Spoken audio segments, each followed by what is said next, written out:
Kabanata 431. Swoosh! Bahagyang gumalaw ang robe. Ang masamang magsasaka ay hindi nagpatuloy sa paghabol kay Zephyr. Sa halip, tumingin siya sa kanisi ang mga daliri at kitang-kita niya ang isang bakas sa kanyang kaliwang kamay. Ang marka ay napakaitim, at may kidlat sa loob nito. Hall Master, gusto mo bang maabutin at patayin ang brat na ito? Ang mga natitirang tao ay hindi naiwasang magtanong sa lalaking tinatawag na Kanghay na may mukha na puno ng layuning pumatay. Bitek. Bahagyang gumalaw ang palad ng Hallmaster. Kaagad, isang tipak ng itim na liwanag ang kumurap sa bakas. Kasabay ng kaluskos ng kulog at kidlat, nakabawi na ang peklat sa palad. Hindi na kailangan. Ang batang ito ay isinumpo ko, kaya hindi na siya makaligtas. Ang mga matatanda ng Boundless Academy ay malapit ng sumugod, at ang mga tagapangalaga ay lumalaban sa kanila. Ang kailangan nating gawin ay patayin ang mga nakapaligid na disipulo ng Boundless Academy at magbukas ng landas para sa Deputy Grandmaster. Kung hindi, hindi maisip ang mga kahihinatnan. Dahan-daang nagsalita si Kanghay na may bakas ng masamang espiritu sa kanyang mukha. Ano? Lumabas na lahat ng matatanda at guardian. Nanlamig ang mukha ng lalaki. Tama. Sa oras na ito, hindi maipapakita ng mga guardians at elders ang kanilang tunay na lakas. Kaya, ang kanilang laban ay napakahirap at limitado ang oras. Tara na. Namutla ang mukha ng Hallmaster at napatingin siya sa direksyon ni Zephyr. Sa hindi malamang dahilan, nakaramdam siya ng pagkabalisa. After being cursed by me, there is no way to continue living. Humph, this kid seems to contain a powerful force. Could it be the most mysterious electrical power among the mutated power of nature? No, it's impossible. How could the Boundless Academy let such a genius come here? Bahagyang nagbago ang ekspresyon ng Hallmaster habang mabilis niyang inalis ang ideyang ito. Puff! Si Zephyr, na mabilis na tumatakbo, ay nagluwa ng isang subo ng dugo.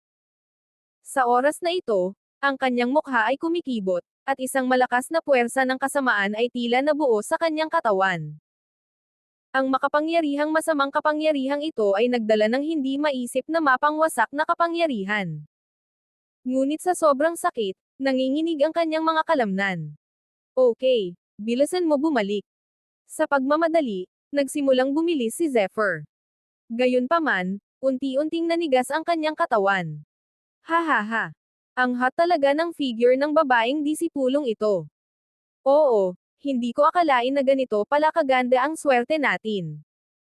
Sa wakas, dumating si Zephyr sa kuweba, ngunit nagsimulang lumabo ang kanyang kamalayan. Q.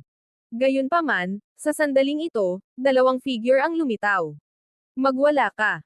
Mula sa kuweba ay nagmula ang maselang sigaw ni Laiyan. Hahaha. Judging from this voice, you are still full of ambition. Okay lang. I like you the most beauties. Sabi ng isa na may mabangis na ngiti, may nakakaloko at matako na tingin. Nagkataon namang naghahanap ang dalawa. Gayunpaman, hindi nila inaasahan na makakadiscover sila ng napakagandang kagandahan sa isang tagong lugar. Bagamat hindi sila makapangyarihan, nasa Levi. 4 na agility pa rin sila. Kung ikukumpara sa panahong ito, si Laiyan, na hindi nakapagbigay ng kanyang lakas, ay walang alinlangan na makapangyarihan. Hindi ko na matiis. Masyadong kaakit-akit ang babaeng to. Sa wakas ay may isa pang nagsalita. Kabanata 432. Kung gayon ay gawin natin ito. Inaabangan din ito ng kabilang partido. Klang. Gayunpaman, nang malapit na silang sumunggab sa kanya, isang malakas na tunog ng friction ang narinig. Agad na tumahimik at marahas ang hangin, na para bang hiniwa ito ng matalas na sandata. Kumikislap ang liwanag. Isang bahid ng bladed na enerhiya ang lumipad. Puff! Napakatalam ng bladed energy na agad nitong pinatay ang dalawa. Zephyr! Agad na lumitaw ang isang kaaya-ayang sorpresa sa magandang mukha ni Laiyan sa loob ng kuweba. Klang! Pinilit ni Zephyr na suportahan ang kanyang katawan, ngunit biglang nagbago ang kanyang mukha. Puff! Isang bibig ng dugo ang bumulwak. Sa oras na ito, siya ay malubhang nasugatan. Sa oras na ito, pinilit niyang tumakbo ang kanyang tunay na enerhiya, na naging dahilan upang ang kanyang mga panloob na organo at mga meridian ay tila nadurog ng espada. Ang matinding sakit ay agad na binasa ng pawis ang kanyang damit. Patuloy na umaagos pababa ang malalaking butil ng pawis. Zephyr. Ano bang nangyayari sa'yo? Biglang nagbago ang magandang mukha ni Laian.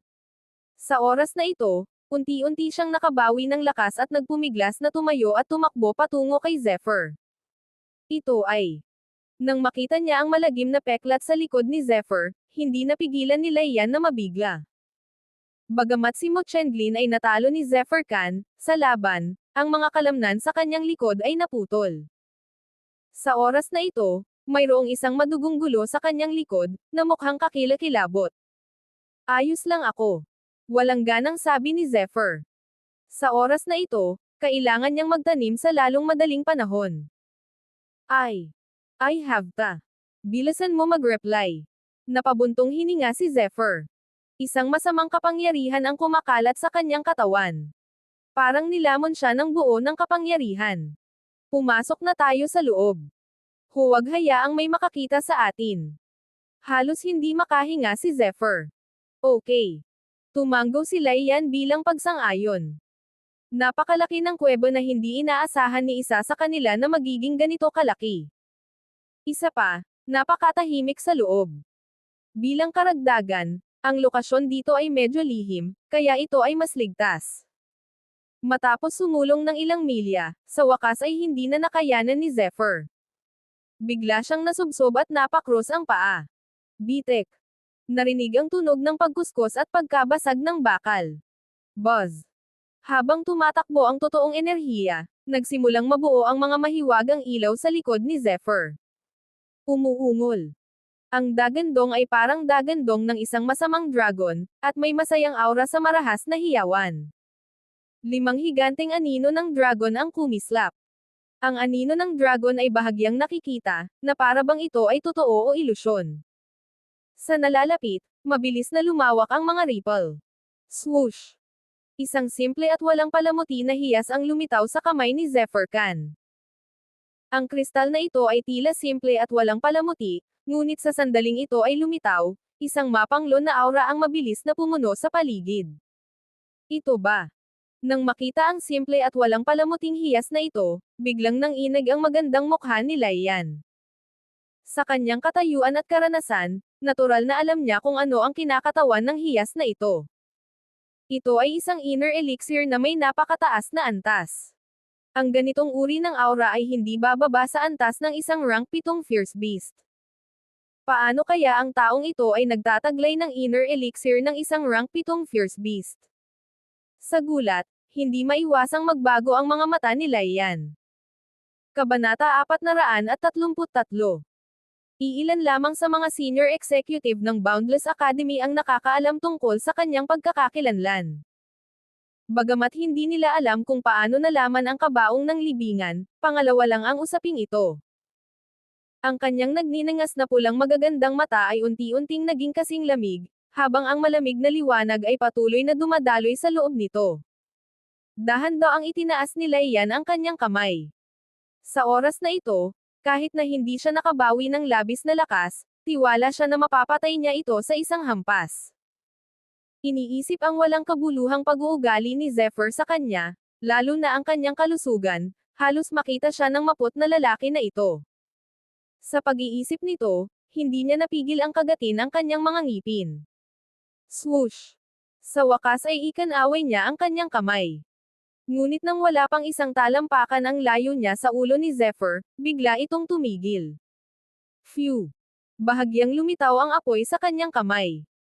Hanggat ibinigay ito kay Zephyr, maaari niyang alisin si Zephyr, at ang kahihiyan na dala ni Zephyr Khan ay mawawala, at walang makakaalam tungkol dito. Napatingin siya sa binata sa kanyang harapan. Mukha siyang 16 o 17 taong gulang. Ang kanyang mukha ay hindi gwapo, ngunit maislan at kaakit-akit. Sa hindi malamang dahilan, nang tingnan ni Laian ang mukha na ito, wala siyang magawa. Si Lai Yan ay may sariling pamilya at ang kanyang lakas at impluwensya ay walang katulad. Kahit na siya ay naging asawa ng Crown Prince at nakoronahan bilang Phoenix Princess, kahit na ang Crown Prince ng Phoenix Empire ay hindi kailanman nahawakan siya ng ganoon kalapit. Gaano man kainit ang ulo ni Lai Yan, para sa isang babae, ang pag-uugali ni Zephyr ay nagparamdam sa kanya ng labis na kahihiyan. Mamatay. Sa wakas, muli niyang ikanaway ang kanyang kamay. Ngunit sa oras na papatayin na niya si Zephyr, biglang namula ang mukha ni Zephyr Khan sa sakit. Damn it. Hindi ko kaya. Hindi mapigilan ni Lai Yan na maging malambot sa kanyang puso, at isang hindi maipaliwanag na pakiramdam ang lumitaw sa kanyang puso. Emph. Matapos bigyan ng masamang tingin si Zephyr, sa wakas ay tumigil na siya sa pag-atake. Naka-cross-legged siya sa isang tabi, ipinikit ang maganda niyang mga mata, at dahan-daang pumasok sa paggaling. Gayunpaman, ang kanyang nakapikit na magagandang mata ay tahimik na namumulat paminsan-minsan. Tumingin siya kay Zephyr, na puno ng sakit ang mukha, at may hindi maipaliwanag na liwanag sa kanyang mga mata. Boom! Sa loob ng katawan ni Zephyr. Sa oras na ito, para itong libu-libong palaso na tumatagos sa puso. Ang tunay na enerhiya sa kanyang katawan ay ganap na wala sa kontrol. Sa loob ng kanyang katawan, isang kakaibang itim na marka ang patuloy na naglalabas ng kakaibang kapangyarihan. Ang kapangyarihang ito ay nagdala ng hindi mailarawang kasamaan. Ang ganitong uri ng kasamaan ay iba sa anumang uri ng tunay na enerhiya, na para bang ito ay ang pagkakaroon ng isang demonyong Diyos. Gayunpaman, ang totoong enerhiya sa katawan ni Zephyr ay nasa kaguluhan. Sa ilalim ng impluwensya ng kakaibang markang ito, tumakbo pa ito sa isang nakakagulat na mabagal na bilis. Ang kanyang kakanyahan, chi, at espiritu ay agad na naging tamad sa sukdulan.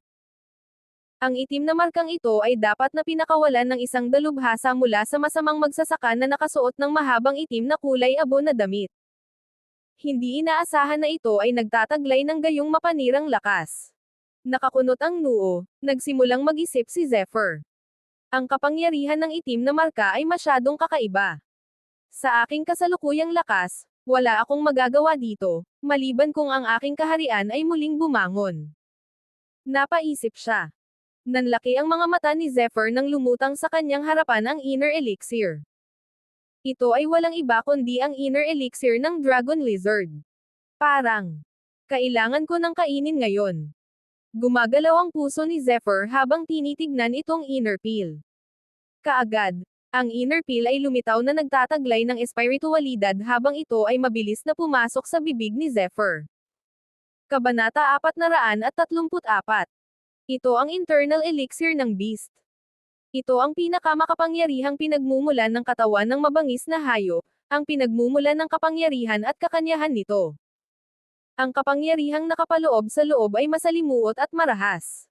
Bagamat ito ay katulad ng kapangyarihan ng isang tao, nagkasagupaan din ito sa isa't isa. Ito ay totoo lalo na para sa Dragon Lizard na ito. Ang kakanyahan ng katawan nito ay pambihirang marahas. Sa makatuwid, sa harap ng napakalakas na hayop gaya ng Dragon Lizard, ang unang bagay na kailangang gawin ng maraming cultivator kapag sila ay lumamon ay upang pinuhin ito gamit ang isang peel furnace, at pagkatapos ay pinuhin ang mga dumi at marahas na enerhiya. Saka lamang nila ito maubos ng walang pag-aalala kung ikukumpara sa katotohanang direktang nilunok ito ni Zephyr, ito ay sadyang hindi ka panipaniwala. Baliw ka.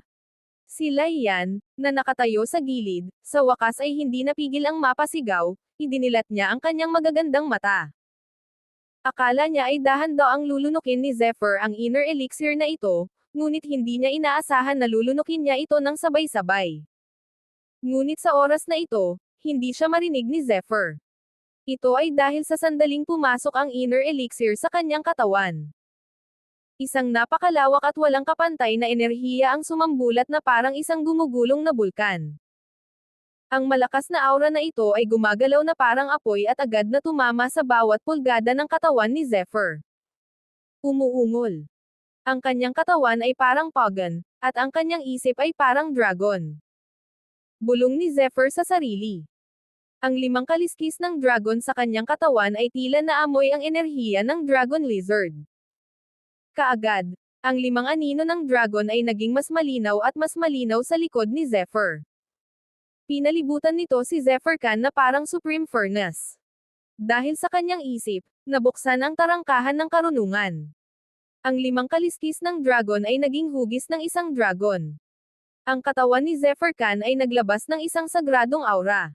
Boom! Ang itim na marka ay tila naramdaman ang lumalakas na enerhiya sa katawan ni Zephyr. Nagbigay ito ng nakakabaliw na pagsabog at pagkatapos ay naglabas ng libu-libong itim na ilaw, sinusubukang sugpuin ito. Magwala ka. Sa sandaling ito, umaasa si Zephyr sa inner elixir ng Dragon Lizard upang ipagtanggol laban sa kalaban. Habang galit siyang umuungal sa kanyang puso, agad na sumabog ang inner elixir ng Dragon Lizard. Ang walang katapusang enerhiya ay gamulong na parang baha. Sa sandaling ito, ang dugo sa katawan ni Zephyr ay tila ganap na nag-alab at sumambulat sa isang iglap. Ang kanyang katawan ay parang pagan. Bang! Habang nag-aapoy sa isipan ni Zephyr ang enerhiya ng inner elixir, biglang naging furnace ang kanyang katawan. Mabilis na umikot ang 5 anino ng dragon patungo sa kanyang katawan. Pagkatapos, ang energy tide na na-evolve mula sa ignited inner elixir ng Dragon Lizard ay direktang kinokontrol niya, at pilit siyang sumugod patungo sa itim na liwanag na nag-evolve mula sa itim na marka. Bang! Sa harap ng napakalakas na pagtaas ng enerhiya, ang hindi mabilang na itim na ilaw ay mabilis na nawasak. Sa susunod na sandali, lahat ng enerhiya ay pumaligid sa itim na marka. Sa harap ng napakalakas at nakakatakot na puwersa, kahit na ang itim na marka ay may napakalaking kapangyarihan, ito ay matatalo pa rin ng hakbang-hakbang. Humph! Sa oras na ito, ganap na kinuha ni Zephyr ang inisyatiba. Sa isang pagsinghot, lahat ng enerhiya ay mabilis na pinigilan ang itim na marka. Sa kanyang kasalukuyang antas, hindi imposible para sa kanya na sirain ang marka, ngunit hindi nais ni Zephyr na gawin ito ngayon. Maaari niyang hulaan na ang itim na marka na ito ay may kinalaman sa mga masasamang eksperto sa itim na kulay abo na damit. Kung sisirain niya ito sa oras na ito, malamang na maakit nito ang atensyon ng kabilang panig. Kabanata 435. Matapos ang isang round ng pagsupil, inilihis ni Zephyr ang ilan sa kanyang atensyon at ikinulong sa kabilang partido. Pagkatapos, sinimulan niyang pinuhin ang enerhiya ng buong lakas. Ito ay hindi isang malaking deal sa lahat upang pakilyusan ang enerhiya ng inner elixir at pinuhin ito. Ang huli ay hindi mabilang na beses na mas mahirap kaysa sa isang dalubhasa. Parang pwede kang mag-utos sa isang tao, pero ang hirap mong palitan. Ang iyong isip ay parang dragon. Sa isang iglap, napaungol si Zephyr sa kanyang isipan. Boom! Ang lahat ng enerhiya sa loob ng kanyang katawan ay sumabog na parang isang banal na talon at nagmadaling lumabas sa mga ulap. Ang isang mahusay na kontrol ay kumalat mula sa loob. Ang lahat ng enerhiya ay kinokontrol at nahawakan ni Zephyr sa isang dominanteng paraan. Fusing. Para bang may ganap siyang kontrol dito. Kasunod ng utos ni Zephyr, at lahat ng inner peel energy ay agad na pilit na pinagsama sa loob ng kanyang katawan. Ang kanyang isip ay parang isang malaking dragon. Sa isang kisap mata, tila may bagong reaksyon ang 5 kaliskis ng dragon. 2 sinag ng maliwanag na liwanag ang biglang sumabog, na kumikislap at nagdulot ng kapangyarihan ng dragon. Sa susunod na sandali, ang 2 bagong kaliskis ng dragon ay ganap na pino. Ang orihinal na 5 kaliskis ng dragon ay agad na naging 7. Biglang tumaas ang lakas ni Zephyr. Ang kapangyarihan ng 7 kaliskis ng dragon ay katumbas ng 7 ng kanyang lakas sa pakikipaglaban. Sa oras na ito, ang lahat ng kalamnan sa kanyang katawan ay naging lakas ng loob. Bagamat hindi halata kung gaano ito kalakas, para itong katawan ng isang sinaunang mabangis na hayop, na naglalabas ng malakas na aura. Ang bawat kalamnan ay naglalaman ng napakalaking kapangyarihan. Ang bawat meridian, bawat cell, at kahit isang butil ng sinulid ng dugo ay naglalaman ng walang katapusang kapangyarihan. Sa paglitaw ng 7 kaliskis ng dragon, 2 pang anino ng dragon ang lumitaw sa paligid ni Zephyr. Ang bawat sukat ng dragon ay kumakatawan sa isang avatar ni Zephyr. Ang 7 kapangyarihan ay pinagsama-sama. For a time, kahit naglilinang pa siya, nararamdaman pa rin ni Zephyr na ang kanyang katawan ay dumaranas ng malaking pagbabago. Gayunpaman, hindi tumigil si Zephyr dahil dito. Sa pagkakataong ito, mayroon pa ring malaking halaga ng inner elixir energy mula sa Dragon Lizard. Karamihan sa kanila ay hindi pa napino. Kung susuko siya ngayon, sayang ang makalangit na kayamanan, kaya kailangan niyang ipagpatuloy ang paglilinang. Sa pagkakataong ito, ang layunin niya ay makapasok sa kaharian na ito. Ang pagsasanay ng sinaunang draconic skill ay naging dahilan upang magkaroon ng kapangyarihan si Zephyr na pumatay ng mga kaaway na nasa mas mataas na antas. Gayunpaman, dahil din sa kapangyarihan ng ancient draconic skill na si Zephyr ay magiging daan-daang beses na mas mahirap makapasok sa mas mataas na antas kaysa sa mga ordinaryong martial arts practitioner. Kung hindi dahil sa hitsura ng inner elixir, hindi pipiliin ni Zephyr na gumawa ng isang pambihirang tagumpay. Ngayon na. Ito ay isang pagkakataon. Ang inner elixir ng isang makapangyarihang hayop ay mas nakakatakot kaysa sa isang ordinaryong. Lagpasan mo. Napaungol si Zephyr sa kanyang puso. Biglang, lahat ng enerhiya ay tila nagising ng sabay at baliw na sumugod patungo sa mga sirang tanikala. Ang lalaking ito. Sa di kalayuan, nakasimangot si Laiyan na may pagtataka sa kanyang magandang mukha. Malinaw niyang naramdaman na si Zephyr Khan ay patuloy na nagpapakawala ng lakas ng puso. Ang ganitong uri ng kapangyarihan ay lubhang sagrado, lalo na ang mga anino ng dragon sa paligid nito. Bawat isa sa kanila ay parang isang tunay na dragon na may pinakamataas na kapangyarihan ng dragon, na sapat na para mabigla ang kalangitan. Nakagawa siya ng breakthrough. Bigla na lang, isang malakas na aura ang bumalot sa paligid ni Zephyr. Pamilyar na pamilyar si Laiyan sa aura na ito, na sumabog pagkatapos malagpasan ang mga tanikala. Kabanata 436. Fourth level of agility. Dahil ba sa inner elixir? Hindi ka panipaniwala na ang 2 sinag ng liwanag ay naglakas loob na lunukan ang inner elixir ng isang ika-7 antas na mabangis na hayop at gumawa ng isang pambihirang tagumpay. Hindi. Ang momentum na ito ay tumataas pa rin. Ang taong ito ba? Isang kakilakilabot na hula ang biglang pumasok sa isip ni Laiyan. Hindi na mapalitan ng pagtataka ang ekspresyon sa kanyang magandang mukha. Sa harap niya, parang baliw itong si Zephyr. Oo, tama siya. Sinadya ni Zephyr na makapasok sa ika-5 antas ng agility sa oras na ito. Maging si Zephyr ay hindi inasahan na makakalusot sa levy 4 na agility ng ganoon kadali. Kaya naman, binalak niyang makapasok sa levy 5 agility ng sabay-sabay. Pagkatapos maabot ang levy 5 agility, ang isa ay magiging eksperto sa agility. Ito ay magiging isang qualitative leap sa parehong kontrol ng kapangyarihan at iba pang aspeto. Bukod dito, pagkatapos maabot ang levy 5 liksi, maaaring tumawid sa kawalan. Ito ay isang magandang bagay para sa mga martial artist. Para sa mga ordinaryong tao, ang mga tagumpay ay kailangang maipon at maipon sa mahabang panahon. Gayunpaman, ang Ancient Draconic skill ay isang pinakamataas na sining mula sa Ancient Draconic era. Ito ay dominante at pambihira. Ito ay ganap na naiiba sa anumang natatanging kasanayan. Umuungol. Isang dagandong ng dragon ang umalangaw mula sa bibig ni Zephyr habang iniurong niya ang kanyang ulo at napaungol. Sa sandaling ito, ang isang sinag ng liwanag sa pagitan ng kanyang mga kilay ay tila nabuksan ng isang banal na dambana. Agad na kumalat ang hindi mabilang na mga misteryosong marka. Swoosh! Ang kanyang enerhiya ay tumaas sa langit. Ang buong kuweba ay nanginginig, at hindi mabilang na mga bitek ang nagsimulang kumalat ng mabilis kung saan si Zephyr ang sentro. Ang kanyang momentum ay mabilis na lumabas sa mga ulap. Sa kawalan. Ang isang walang katapusang daloy ng enerhiya ay naging isang banal na haligi at biglang pinakawalan.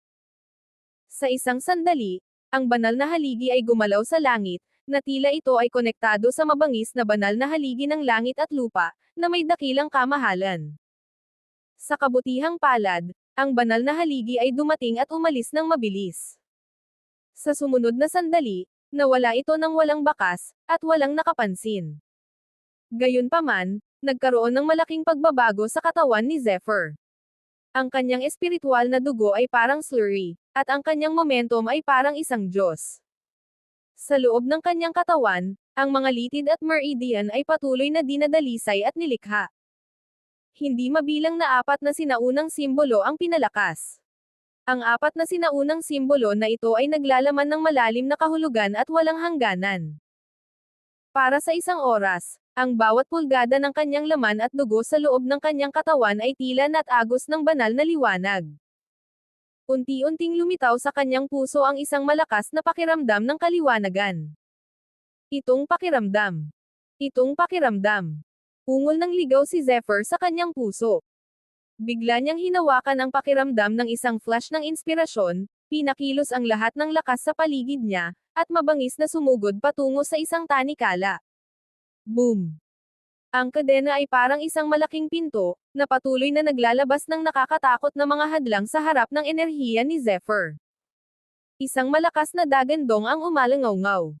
Bumalik si Zephyr na walang dala. Gayunpaman, hindi siya nasaran ng loob, sa halip ay piniling magpatuloy sa pag-atake. Rumble. Sa paulit-ulit, ang gateway tulad ng mga tanikala sa wakas ay nagsimulang mag-relax.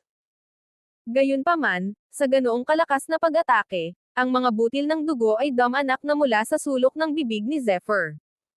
Basag. Si Laiyan, na nasa isang tabi, ay gumawa ng kilos gamit ang 2 kamay at handang gisingin si Zephyr kan anumang oras. Sa oras na ito, basag ang mga kalamnan ni Zephyr at umaagos ang dugo. Mula sa kanyang pananaw, malinaw na ito ay isang pagkapatas. Kung hindi niya ito hinarap ng maayos, mamamatay siya. Ang lokong ito. Ang likod ng kanyang mga ngipin ay napakagat sa kanyang cherry lips, at ang kanyang magagandang mata ay patuloy na nakatitig kay Zephyr. Sa wakas, nang makitang parami ng parami ang dugong umaagos mula sa katawan ni Zephyr, ang malajid na mga kamay ni Laiyan sa wakas ay gumalaw ng bahagya, at kikilos na sana siya para gisingin siya. Gayunpaman, sa oras na ito, isang malakas na momentum ang biglang pinakawalan mula sa katawan ni Zephyr. Ang momentum na ito ay parang bundok at dagat, pilit na gumugulong na parang landslide. Kabanata 437. Ano? Biglang tumigil ang kamakaway na mga kamay ni Laiyan.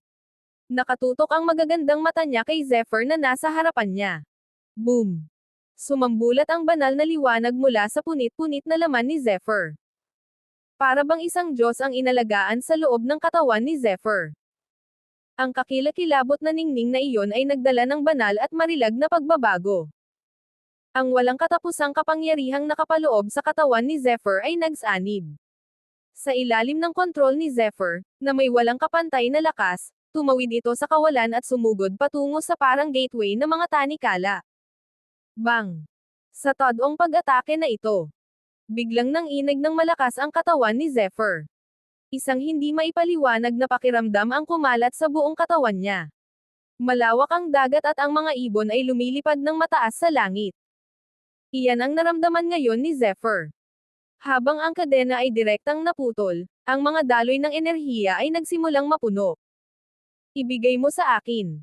Refine mo. Napaungol si Zephyr sa kanyang puso. Kaagad, ang mga nakakatakot na pagsabog ay patuloy na umalangaw mula sa kailaliman ng dantian. Ang ika-7 Dragon Scale. Ang ika-8 Dragon Scale. Ang ika-9 na sukat ng dragon. 3 pang kaliskis ng dragon ang lumitaw. Siyam lang. Siyam ang pinakahuli, at ito ay isang bagong simula. Sa hitsura ng siyam na kaliskis ng dragon. Kaagad, ang dragon ay umungal at siyam na malalaking masasamang dragon ay lumitaw sa labas ng manipis na hangin, na nagtagal sa paligid ni Zephyr. Sa oras na ito, ang siyam na masasamang dragon na ilusyon ay mas nakakatakot kaysa dati. Ang purong kapangyarihan ng dragon ay nananatili sa kanyang katawan. Siya ay umungal sa langit, at maging ang kalawakan ay nanginag.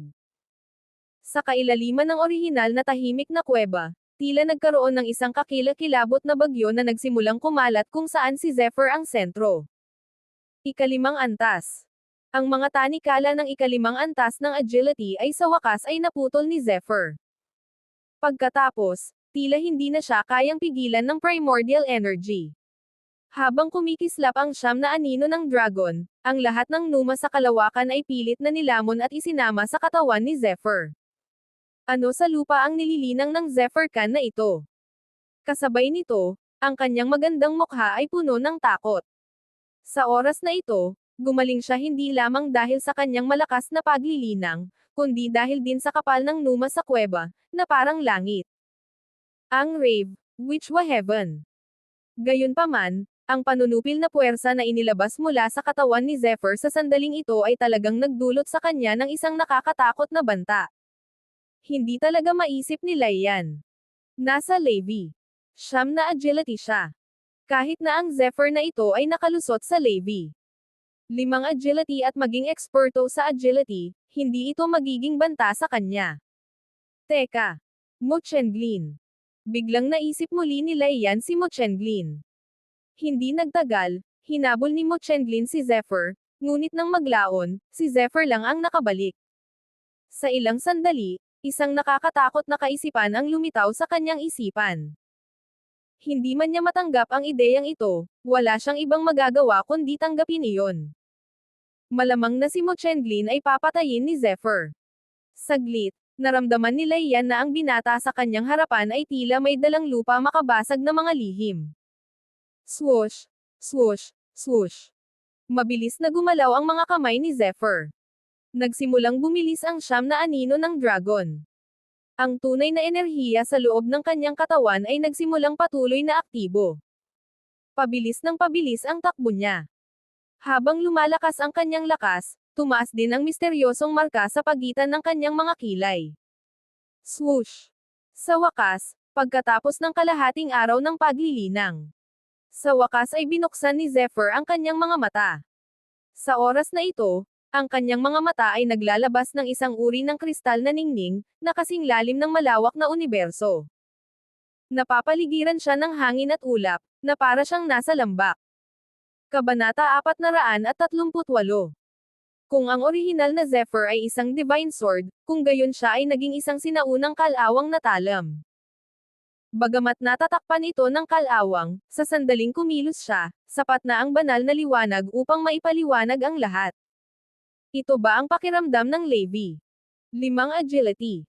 Sa pakiramdam na puno ng kapangyarihan ang kanyang katawan, lihim na nagulat si Zephyr Khan. Sa oras na ito, ang kanyang lakas ay tumaas ng husto. Ang bawat kalamnan sa kanyang katawan ay lubos na malinaw, at mayroong isang uri ng kapangyarihan sa loob nito, na para bang siya ay nakatayo roon, na nagbibigay sa mga tao ng pakiramdam na itinaas sa itaas. Sa siyam na kaliskis ng dragon, sa wakas ay maipapatupad niya ang tunay na kapangyarihan ng Ancient Draconic Skill.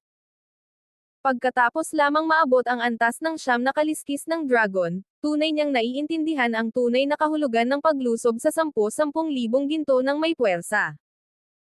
Sa sandaling ito, kahit na muli niyang labanan ang Mo Chenglin na iyon, malamang na hindi na niya kailangang umasa sa isang pag-iral tulad ng Nightmare Spirit upang labanan. Ang kapangyarihan ng siyam na kaliskis ng dragon lamang ay sapat na upang takutin ang kalaban. Ang isang Levi. 5 agility expert ay maaaring hindi makapatay ng isang tao sa mas mataas na antas, ngunit siyam na Levi 5 agility expert ang pinagsama-sama. Ang lakas ng pagsabog na ito ay hindi maisip at nakakatakot. Gayunpaman, nang makalusot ako, malinaw kong naramdaman na tila may mahiwagang pagbabago sa aking katawan. Bahagyang nagsalubong ang mga kilay ni Zephyr nang maramdaman niya ang madugong aura sa loob ng kanyang katawan. Ang mahiwagang pagbabagong ito ay lubhang nakatago. Sa totoo lang ay hindi niya ito mahanap nang sadyang hinanap niya ito. Pag-usapan natin yan kapag may pagkakataon. Nang walang anumang mga pahiwatig, sumuko si Zephyr sa paghahanap. Mukhang nakabawi ka na. Malamig na sabi ni Laiyan. Halata namang may sama pa rin si Laiyan sa Zephyr na ito. Oo. Oo. Kung ganoon nga, Kailangan kong hanapin ang mga nakababatang kapatid na babae ng Oriental Peak at makipaghiwalay sa kanila. Ang malamig na mga salita nila iyan ay tumawid sa kalawakan, ngunit habang nagsasalita siya, ang kanyang maselang katawan ay kumislap na ng apoy at nawala sa isang ng ngipin at mabangis na mga mata ay parang isang mabangis na halimaw habang sila ay mabangis na magkadikit. Ang kanyang buong katawan ay tila nakakatakot. Ang huli ay hindi man lang nagpakita ng anumang senyales ng pagtutol. Mukhang may gana ang malalaik yung demonic beast. Huminto ito sa pagkain matapos lunukan ang mahigit 12 demonic beasts na magkasunod. Nang malapit na itong umalis, bigla na lang, misteryosong lumitaw ang isang matalim na ningning. Swoosh! Ang ningning ay kumikislap at naging isang supreme bladed na enerhiya. Puff! Napakabilis ng bladed energy kaya agad nitong pinutol ang katawan ng butiki na parang demonyo. Isang payat na figure ang dahan-daang lumitaw sa lagusan na ito habang umaagos ang sariwang dugo. Ang kanyang mga mata ay parang phoenix na may mahinang divine light. Si Zephyr iyon.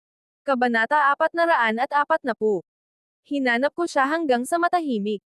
Sa tulong ng Black Curse Mark, natagpuan talaga ni Zephyr ang lugar na ito. Nakita niya ang maraming bali ng mga paa, na pag-aari ng mga disipulo ng Boundless Academy, pati na rin ang ilang iba pang martial artist. Ang mga martial artist na ito ay halatang ang mga bangkay na naiwan sa nakaraan. Ang daanan ay puno ng demonic beasts. Ang mga demonic beast na ito ay nasa pagitan ng mababanggas na hayop at mabangis na hayop. Sila ay mas malakas kaysa sa ordinaryong mabangis na hayop. Ang ilan sa kanila ay kasing lakas pa ng mga mabangis na hayop at may kakila-kilabot na lakas. Umuungol. Nang makita niya ang hitsura ni Zephyr, biglang kumulo muli ang mga demonic beast sa daanan. Bagamat napatay ang parang butiki na demonic beast, nang walang pagsupil nito, naging baliw ang natitirang demonic beast, lalo na nang maamoy nila ang spiritual blood of Zephyr, na isang nakamamatay na delicacy. Humph! Ngumuso si Zephyr sa mahinang boses. Hindi umiwas ang kanyang katawan. Biglang kumislap ang divine splendor at ang enerhiya ng evil eliminate ay sa pagitan ng kanyang mga kilay ay tuluyang nalabas. Boom! Ang banal na liwanag sa paligid niya ay sumabog na parang hindi mabilang na bladed na enerhiya, mabilis na nagwalas sa kanyang katawan. Ito ang kapangyarihan ng evil eliminate eye. Ang Evil Eliminate Eye ay naglalaman ng electrical power, at ito ay may malakas na epekto ng pagpatay sa kasamaan at mga demonyo. Ang sagradong ningning ay bumaril at napalitan ng libu-libong figure. Puff! Puff! Sa isang kisap mata, ang mga demonic beast sa paligid ni Zephyr ay napatay sa ari instant nang hindi man lang nagkaroon ng pagkakataong labanan ang banal na liwanag. Ang mga demonic beast na ito ay nasa 3 antas lamang ng agility. Masyadong malaki ang pagitan nila ni Zephyr. Gayunpaman, para sa isang ordinaryong martial artist, kahit na ang kanyang cultivation ay higit sa Levi 5 agility, medyo mahirap na harapin siya. Lalong lumakas at lumakas ang suppression effect ng property kaya bahagyang natigilan ang mukha ni Zephyr. Ngayon lang, noong ginamit niya ang Evil Eliminate Eye, malinaw niyang naramdaman na sobrang lakas ng electrical power niya. Biglang may kumidlat sa palad niya. Pagkatapos, ang liwanag ay naging mas maliwanag, at ang kidlat ay mabilis na lumawak sa hangin. Bigla itong sumabog at naging isang malaking talon ng kidlat 12-12 metro ang layo, na bumasag sa isang malagagamba na demonic beast na sinusubukang tumakas.